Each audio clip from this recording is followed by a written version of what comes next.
Hi, welcome to Blueprints Volume 16. It's the end of quarter two. Quarter two beat my ass. We'll have an actual review in the next coming Blueprints. I'm recording this on Sunday, June 22nd. Hope to get it out same day so that I can start fresh next week because I want to double up on Blueprints. Like, I don't want there to be a big gap. And I'm here with some, like, a various amount of pretty uncomfortable truths. I'd rather just acknowledge them. Um, and not acknowledging them was one of the reasons that I kind of avoided this space in quarter two. Sincerely, there were huge familial emergencies that took me away from screens as a whole. The entire month of April as a work month was lost. So then May was me grinding to get these books out. And then now it's like coming to the end of June, I like kind of crashed and as one does when someone's working like overtime for 2 straight months. And then now we're here. So I have a built-in break. I'm gonna be catching up on blueprints, break from everyone else so that I can do the work that I need to do in peace. I forgot that I wrote this episode for you all like earlier in the quarter. I just didn't really think that we really wanted to hear it. But quite frankly, I don't like to lie. Lying includes lying by omission. I don't like in-betweens. I don't like pretending that things are a way that they are not. So we're going to talk about celebrity culture as it's showing up in the blueprint space because it's driving me insane. I'm going to re-establish my commitments to this space because I'm here regardless of the ways that I'm received. Like I said, I want to do it because I want to do it and I want to keep my word to myself. But in the meantime, I think that celebrity culture is beating our ass in ways that we have a hard time admitting. So for one, I do mean it when I say you got to get to know your neighbors. I did touch on this, and I think the last blueprints, which was a few weeks ago. But Jesus, who is my neighbor? The people that you live by. It's a very deeply American philosophy to have that you don't actually need to know these people for any reason. It assumes that you will never be in an emergency where the only people that you have around you are the people that you live by. And that's a fool's errand. You can live like that if you want to, but that's a fool's errand. um, then we also have this internet space where you have these digital neighbors, these people that you show up next to, even though you can't see each other. The same people come back to this space every week. And it baffles me that you all do not want to get to know one another. It baffles me. I feel like I'm a high school teacher teaching a summer school class, right? And some kids are really into it. Some kids are, like cautiously optimistic, whatever. I have a myriad of experiences in front of me, and everyone is looking at the board for the entire run of like my 2 hour, 20-minute session or whatever, however long summer classes are, I don't know. Everyone is looking at the board. No one looks to their left. No one looks to their right. No one wants to chatter to their neighbors. And do so in a setting where I can see because that would make class better. Now, I don't know how y'all get down in like the Discord if y'all are in the Discord space, and I do encourage you all to have spaces without me. It is difficult to teach to a silent audience. Like really just, it feels like pulling teeth. So I'm gonna do it because I said that I would. This is that is the worst iteration of this that this could possibly be. Everything about blueprints as a space will only get better the more that you all participate. And I want to get into some of the reasons why it feels like we are not participating. So there are two comments that I really wanted to address, and they both happened on the website. Now, I think one of them I addressed last time, which was Greta being like, hey, yo, like my neighbors are Trump supporters. Yeah, I believe you. My neighbors are too. You should still know them. Literally, your house could catch on fire. My house caught on fire. My little black brother, my small black boy child brother, ran to our racist neighbor's house to ask to use the phone because our house is on fire, and they let him in. Do you know why? Because they knew him. Oh, that's Billy. Yeah. Know your neighbors. People care a lot more about their immediate material circumstances than they do about whatever ideologies they have in place. And in fact, the ideologies that they have in place are because they believe that it will improve their material circumstances. I already got on this soapbox. I don't want to do it again. But the same logic applies for this internet space. The more that you all know each other, the better this is going to be. Cecil on the website also said, I'm just going to read the comment as a whole. To be blunt, I feel like this social situation is strange as fuck. Cecil, you are right. You are right about how a lot of us look at you. The internet has trained us into this parasocial pseudo-celebrity model, and it is hard to break out of it, especially when the infrastructure of the space we're in still somewhat reinforces it. If you were a person I knew in a more traditional way, we could get coffee or go on a walk or text or talk on the phone or whatever. The infrastructure of our relationship would help us equalize it. We would have the same tools available for communication. We'd be in a direct back and forth. I have no idea how to navigate a relationship with a peer I can't communicate with directly and reciprocally.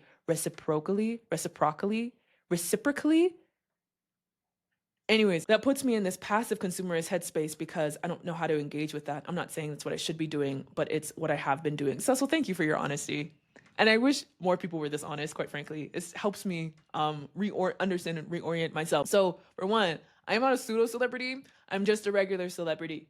Celebrity activists are a thing. They have been a thing for as long as revolution has been alive. There are people that gain notoriety and fame and use that fame for various purposes. And I am no different for that, right? Like I have garnered lots of attention and eyes on me and attention in the current iteration of power and economy and the movement of energy makes me powerful. We're not peers. I don't want to pretend that we're peers. We're not. We don't do the same thing in our day-to-day. We don't have the same access to power and authority. We don't have the same access to like the spaces that we're gonna be leading really separate lives.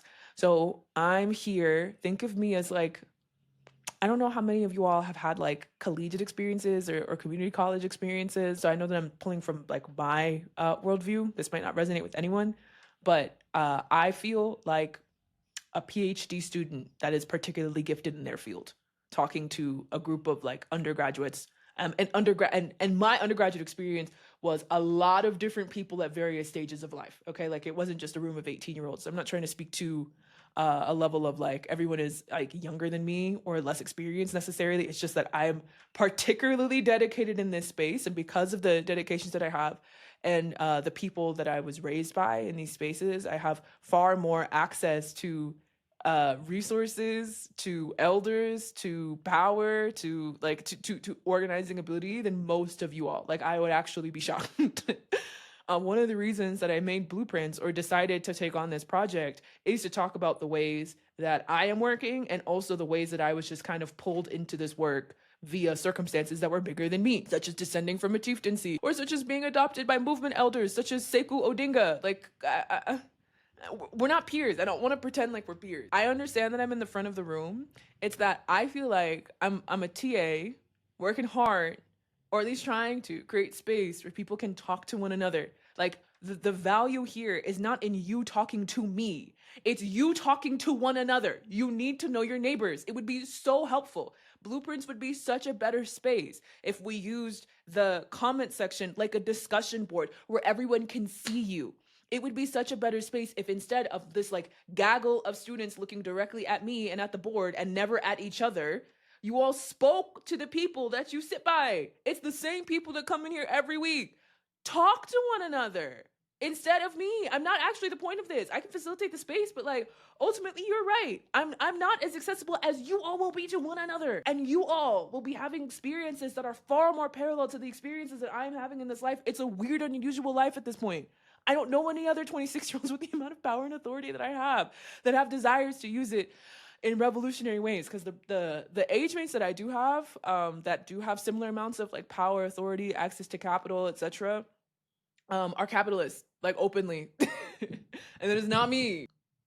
I don't really have peership. I kind of gave up on that search. Like it's not a thing that's gonna happen in my life. It's just not what I'm slated for, and I'm okay with that.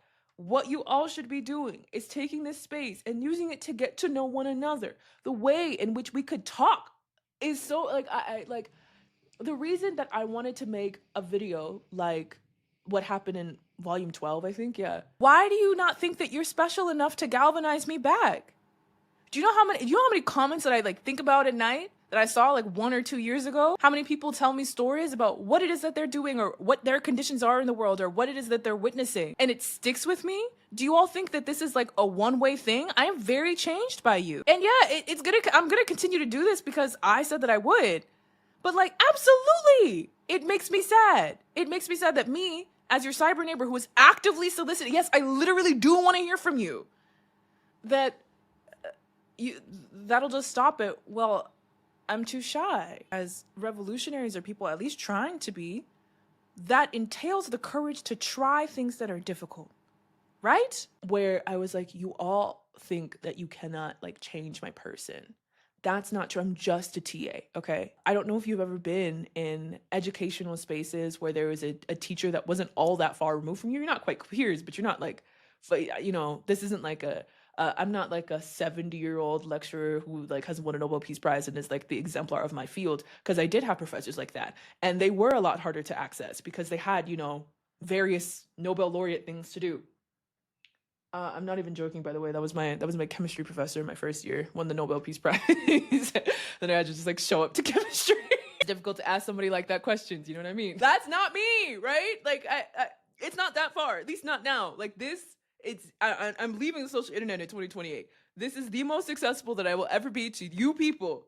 Ever, like ever again. It feels like we don't take advantage of this. I understand that I'm asking us to do something that is countercultural. I understand that I'm asking us to do something that's uncomfortable. I'm uncomfortable all the time. You think I like having my face and voice proliferated across the masses, across the world? Do you think I like the responsibility that comes with? Not really. I'm very uncomfortable. And also, moving about social media in the way that I do breaks a lot of social convention. And it is really uncomfortable for me. It's like significantly uncomfortable for me. But like, I'm not gonna stop. So the idea that everyone's like, Ismatu, yes, we love it when you skin your knees. We love it when you go outside of your comfort zone. We love it when you push the envelope of things because it expands on what's possible. But you don't want to participate in that. I just want us to be honest about what's going on here. If everyone here, or most people here, want to show up in the traditional celebrity mindset, and that's, by the way, if I polled you all and asked, like, hey, celebrity culture needs to die, right? You all would say, oh yeah, fuck celebrity culture. But then we act like this. It feels like we just want celebrities that are easier for us to relate to.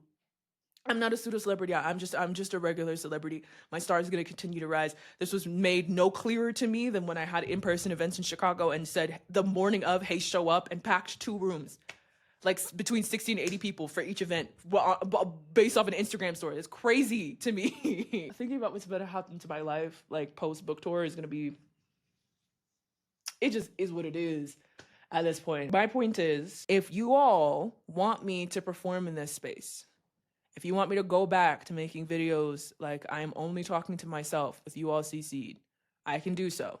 And that's what I committed to. I'm keeping my word to myself. So that's what we can do. That's just easily the worst iteration of this that could possibly exist. And I'm not pointing all of this out to say that I would like 100 internet pen pals. That's inconceivable. I have no desire to do that. I don't have the time for that. As much as I would like to connect with everyone individually, like that's just not something that I've previously tried to do, that like it doesn't work because you all know me in a way that I don't know you. And the ways in which we're interacting with one another don't really lend themselves well to that kind of one-to-one connection. What I would like is to know what you all think, and for you to be brave enough to share what you think with the class. It is as if I'm asking you all questions and receiving silence in response. You know how hard it is to teach to a group of people that are just staring at you? It sucks. It's one of the reasons that I wasn't here in quarter 2. I mean, like, again, 85, 90% of the reason that I like dropped blueprints was because I had like significant emergencies that were happening off screen, and I'm not a vlogger. I'm not about to take my camera into hospitals. Like, fuck no. And then the other 10% was because I was feeling itchy and uncomfortable about having to like go back to this space and like put on the regular performance and not say shit. Like it doesn't need to be this way. If we actually want celebrity culture to die, that's something that's like alive and thriving. You actively have to kill it. You have to go out of your comfort zone. So like, be for real about what you want, and then just say so. Be as honest as Cecil. Be like, I don't fucking know what to do. You're asking me to do something I've never done before. Yeah, same. I'm not sitting here pretending like I have answers. I'm sitting here asking us to try, because I think that everything about this space will be better if we all just give it a try. Speak to one another. Talk to your neighbors. It is a deeply Western idea. It's a deeply Western idea that the only person we're talking to here is the one making the videos. And also, as I have said before, any single one of you could make video responses to this. Like, there is something about like the medium of video, of speaking to one another in this way, of seeing someone on camera, that conveys a certain intimacy, because it really is just like a prolonged FaceTime. Like, it's like you're sitting with me in my living room, and quite frankly, you are. You don't need a mic. Like, just take your phone and make a little video response and upload. You could. There's literally nothing stopping you from doing that. We could have so much more than we currently have. And until we all commit to being like, fine, I'll step out of my comfort zone. Hey, my name is so-and-so.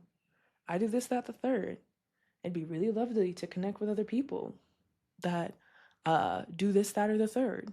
And to commit to being like, I'll show up for you. Hey, my name is so-and-so. I do this, that, and the third. Or I don't, but here are my ideas about how we might. We could do so much more. But I can't force you to do anything. And this is probably the last time that I'll point this out. So until, like, we could say all we want, that we want celebrity culture to die. But, like, until we act like it's going to be here in this space. It's not me that I want you all to speak to. I mean, yes, like, I do want you to speak to me and respond to me. But, like, it's you all. I want you to talk to one another. Because you are the people that you can take out of this space. You are the people that you can take with you. It's not insurmountable. You just have to do it afraid. You have to do it scared. You have to do it uncomfortable. Just speak to one another. Please. All right. Yeah, that's all. Everybody wants celebrity culture to die. Everyone's also like, Ismato, will you sign my book? I feel like we're lying. I think we are. It makes me wonder whether we actually want freedom and the weight of what it costs to carve out your own life, or if we just want leadership that we can trust more. And if it's the second one, just be honest. See you all tomorrow for the quarterly review. Have a good day. Quick addendum from editing Ismatu. I'm assigning homework. Write your neighbor's cards. Write your neighbor's cards. Break social convention and do so. It's so fucking important. Just do it, please. And then you'll have something to talk to one another about. Oh my God, I did the homework and this is how it went. Talk to your physical real life neighbors and talk to your digital neighbors about how that went. There we go. We could start here, please. Okay.